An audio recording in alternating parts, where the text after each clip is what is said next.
Welcome to the Pause with Pythian podcast. I'm your host, Pythian Priestess.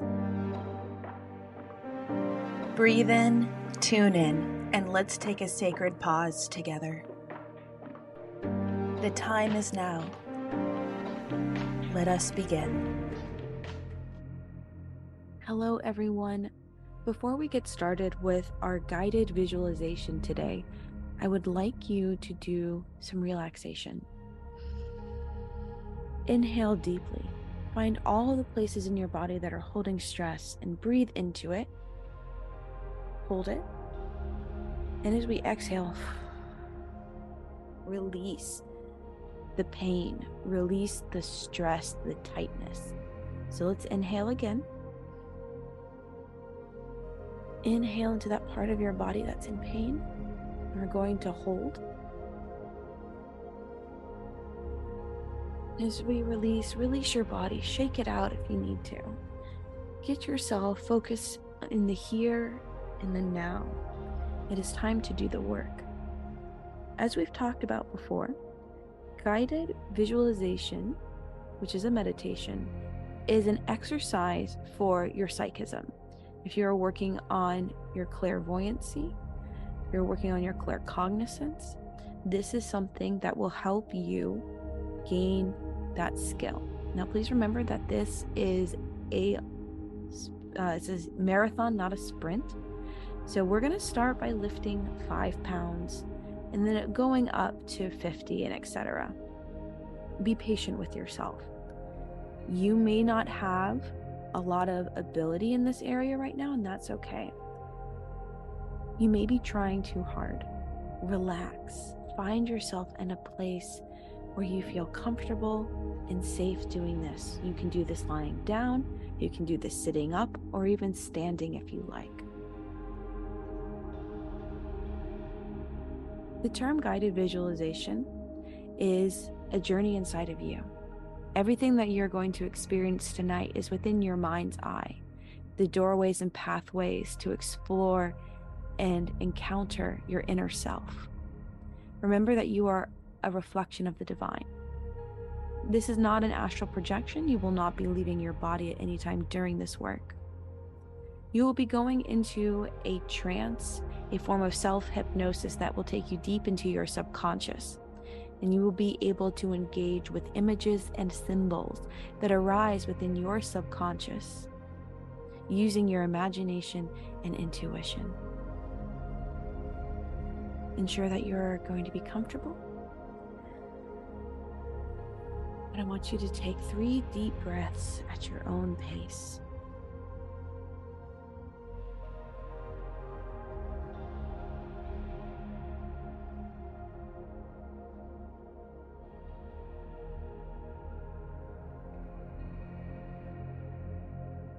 I want you to imagine that you're walking through a forest.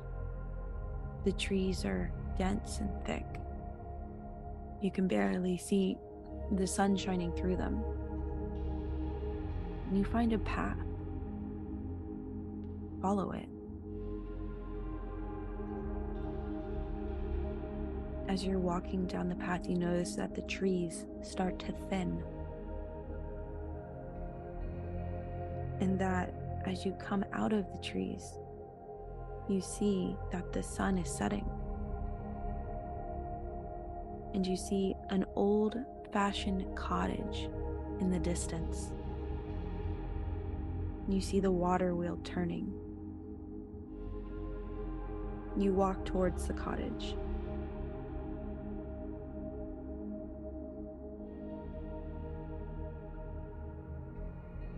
When you reach the door, open it.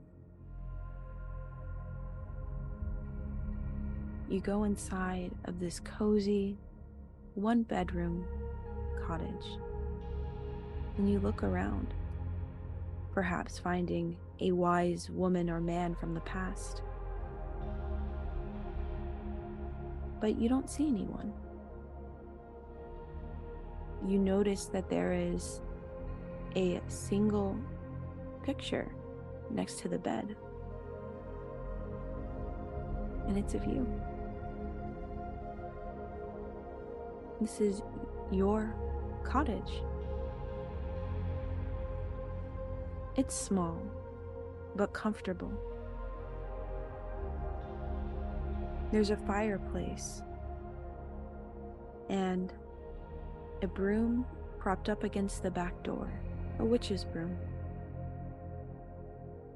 Go start the fire. It's getting cold.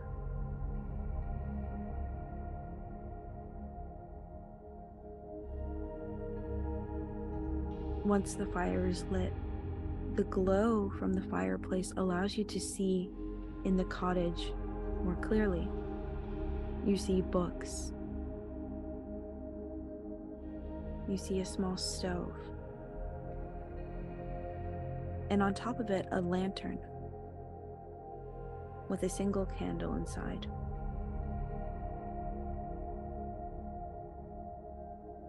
And next to it's a window.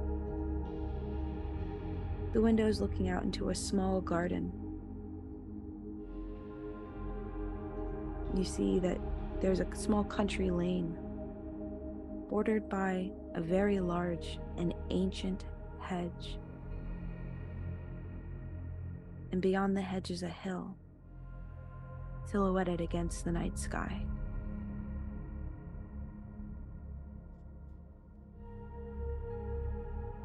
Take the lantern and light it with the fire from the fireplace.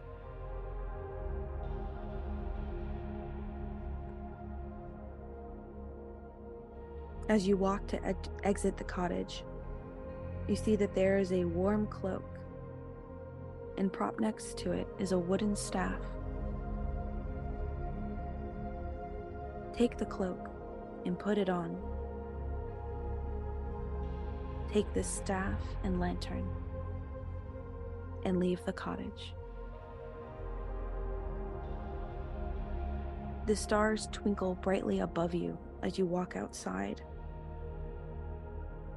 You head into the garden, towards the country lane. Past your garden, the hedge rises higher on each side of the lane, blocking your view. You cannot see what lies on the other side. As you walk, you are aware of your own footsteps, the sounds and the scents on this midnight country lane. As you keep walking, you notice that there is a tall gate in the hedge. It is an old gate, worn by the elements, the gales of spring, the sun of high summer, the storms of autumn, and the frosts of winter. Yet the gate still stands sturdy, enclosed to all except those who know the way to open it, such as yourself. You know how to open the gate, and you do so. Pay attention to how easily or difficult the gate is. Is it heavy or is it light? The gate opens and you may step through.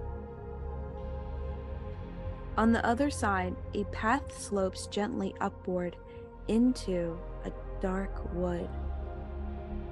Only the glow of your lantern illuminates a few steps ahead of you. You must tread carefully. The path continues through the trees, but the way is not easy. Fallen branches, twisted roots are obstacles, and it's hard to see in the darkness. You hear sounds around you. Wind in the branches, rustling in the undergrowth, a distant bark, a hoot. Twigs at the ends of the branches catch at your clothing. Find your way through the dark wood, beware of the dangers, and keep to the path.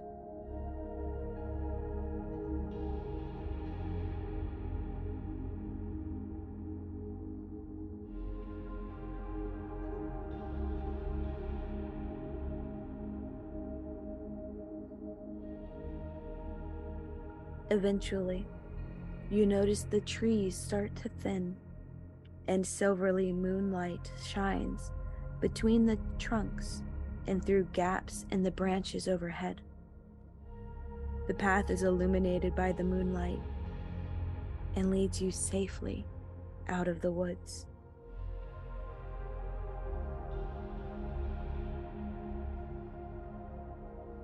Once out of the trees, you see the hill rise in front of you, a high mound with grassy slopes and a ring of trees at the top. You continue up the path. It spirals up the hillside, around and around. There are no obstacles in your path except the steady incline. You will need perseverance to make it to the top, and thankfully you have your staff to lean on. As you progress up the hill and around the twisting path, you finally ascend the hill. It takes you above the canopy of the forest. The moon has risen, and there's just a sliver of light. You stop and catch your breath as you pause in your journey. You look around, and you see the landscape stretched below you, far and distant.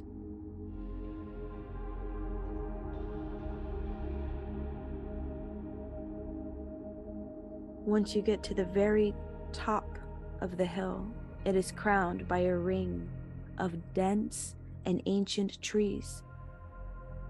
You approach them. You see that there is a gateway. Do you dare step through it? The moon's silvery light shines down and illuminates the ground within the circle of trees.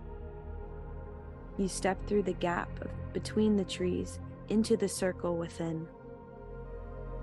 In the center, it is a dew pond full of collected water, reflecting the starry sky above. You walk towards the pond and into it. You can see in the water the image of the silver disk of the moon and your own reflection. When you see a third image, it is that of a being standing behind you. For a moment you are surprised. How did they get here? Where did they come from? Who are they? And then you realize you know who they are, even if you've never met them before. Turn to them, greet them, and hear what message they have to say to you.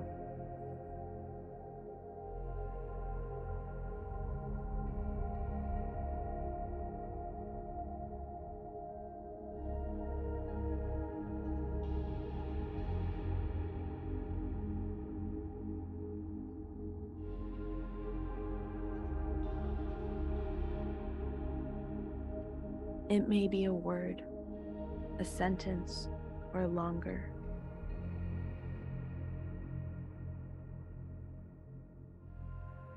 If you are having a conversation, continue it. Otherwise, observe them. What do they look like? How do you know them? What is familiar?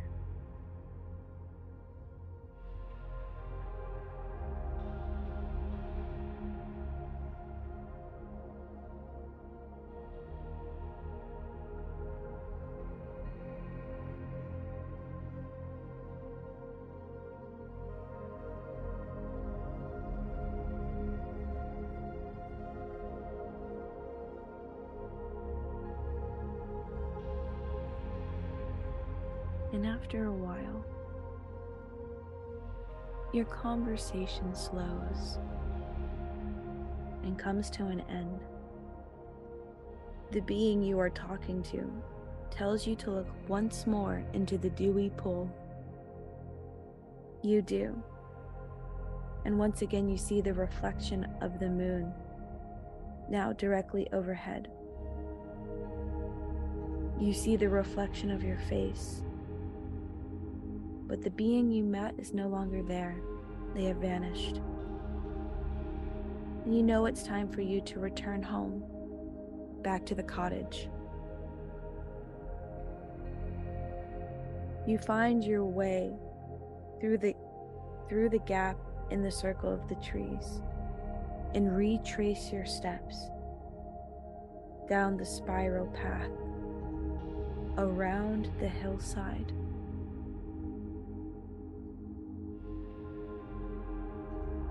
Into the dark wood. But now the wood does not seem so frightening. You easily find your way through it to the old gate in the hedge. You open that gate and pass through it, shutting it carefully behind you. Then you walk back along the lane up to your garden path and into your cottage. You open the door, place your staff at the side. You put out your lantern and hang up your cloak. You're ready to sleep now, and you find your bed inside of the cabin. The fireplace has dimmed to some burning coals. You curl in under the covers and close your eyes.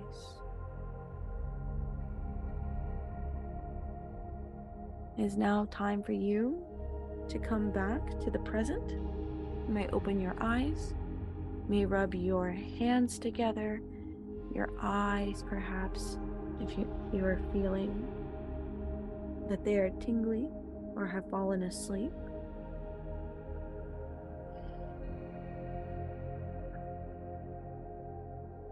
Do not skip this step. Give yourself the ability to come back into the awareness of your body. Move your hands, your fingers, and your toes. And when you are ready, grab a pen and paper and answer these questions. What did the cottage look like? What did the garden gate look like? Was it heavy? Was it rusty? How was your journey through the woods? Was it easy or difficult? Were there a lot of obstacles in your path? And then lastly, who did you meet at the top of the hill? And what message did they have for you? The cottage represents your mindset and how you view yourself now. The gate represents the entrance into your subconscious and what your relationship to it is. If it was hard to open, there was some resistance. The woods represent the path into the subconscious, going deeper into your mind. If there were a lot of obstacles, there was some resistance. And lastly, the person you met at the top of the hill is a representation of something inside of you that needs to be heard. And lastly, the person at the top of the hill is a representation of something that you need to hear, whether it is an energy or an archetypical figure or deity. Thank you so much for joining me for this guided meditation. I hope you've enjoyed it and will join me again. And until next time, friends, stay magical.